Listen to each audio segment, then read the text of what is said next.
Assalamualaikum warahmatullahi wabarakatuh.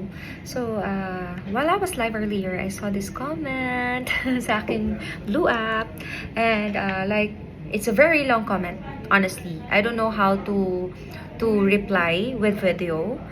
Kasi sa TikTok pwede ka mag-reply ng yung sa comment nila, magre-reply ka ng video. But I don't know with Facebook, no? So, ang ang pinaka main point nung sinasabi niya is parang ginagamit ko yung Islamic content para mag-gain ng views and mag-earn. Okay. First, sagot ko po dyan, brother, is hindi naman po ako sumasagot ng galing lang sa bugso ng aking damdamin, no? So, tayo po ay nag-aaral. Inshallah, patuloy-tuloy tayo mag-aral, no? And may mga pinagtatanungan po tayo ng mga nagdadawa po dyan sa Pilipinas and ganun din po dito sa Qatar kasi nga nag-aaral po tayo. And, ayun, hindi tayo pwedeng basta sumagot. May point naman siya na huwag kang sumagot ng hindi mo alam totally. Pero, ang turo rin po sa atin is, kung ikaw ay Muslima, habang ikaw ay nabubuhay hanggang sa huling hininga mo, ipalaganap mo ang salita tungkol sa Islam.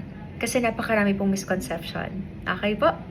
And, pangalawa, nasa Qatar po ako. Ito po ay bansa na hindi po monetize ang social media. So kahit magkaroon po ako ng 2-3 million views po dito sa Facebook, hindi naman po ako kikita kay Meta. So, ayun po, lagi kong paalala lang is, mas maging tayo, maging nice tayo, especially kung ikaw ay born and raised Muslim, sa mga bagong balik or bagong yakap sa Islam. I-guide natin, wag nating husgahan. Okay? Lagi natin ipauna sa mga puso natin na tayo ay pantay-pantay po, tayo ay creation, and ang perfect lang po ay ang Creator. Perfection is only for Allah subhanahu wa ta'ala alone.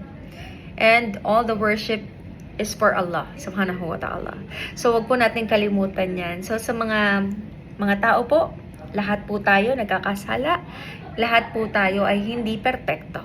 Maging lang tayo, kahit maging nice na lang tayo. Hindi naman hindi na kailangang ituro yun dahil for sure naman alam natin lahat kung ano ang tamang asal at kung ano yung mali.